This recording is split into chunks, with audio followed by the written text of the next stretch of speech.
विवादको विषय होइन। पार्टीलाई आधुनिकीकरण नगर्ने हो भने हामी डिजिटलाइज गर्ने कि नगर्ने, अङ्कीकरण संख्याले हुँदो रहेन, संख्याले धान्ने पार्टी होइन, संरचनाले र यी सबै कुराहरूबाट मुक्त गरेर पार्टीलाई जनताले विश्वास गरेको पार्टी, भरोसा गर्ने नेतृत्व भएको पार्टी, आफ्नो नयाँ पुस्ताको हामी सबैले विश्वास गरेको, हामी सबैले भरोसा गरेको हाम्रो उपसभापतिज्यूले 5 वर्षका लागि नेतृत्वको सङ्कल्प, द राइट कहिले सेन्टर टु द लेफ्ट, हामी सेन्ट्रिस्ट हौँ कि सेन्टर टु द लेफ्ट हौँ कि सेन्टर छौँ, त्यसलाई समयको सापेक्षतामा सही नीति लिनका लागि बोल्न मन लाग्यो बोल्नुहोस्, बोल्न मन लाग्यो नबोल्नुहोस्।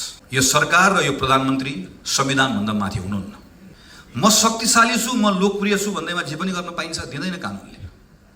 मलाई सनक चढ्यो, मलाई लहर चल्यो भनेर म एक बिहान उठेर डोजर लिएर गएर मैले सुकुम्बासीको बस्ती भत्काउन पाउँछु? पाउँदिनँ। सरकारलाई मन लाग्यो, झोक चल्यो भनेर दिनदाडै व्यवसाय उठाइदिने, ब्याङ्कको सिइओलाई उठाइदिने, जसलाई मन लाग्यो घोक्रे ठाक लगाइदिएको छ, जसलाई मन लाग्यो उठाइदिएको छ, पाइँदैन। सरकारले याद गरोस्, यहाँ काङ्ग्रेस छ। हामीलाई जीवन दिने काममा सदैव एक भएर लागेका छौँ।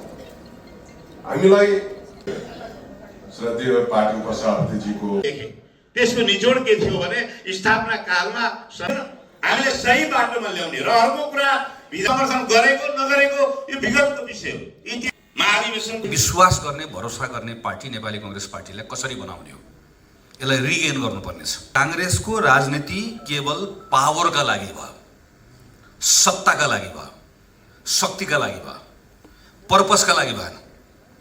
र त्यो पावर केका लागि भयो भन्दा पिपलका लागि भएन।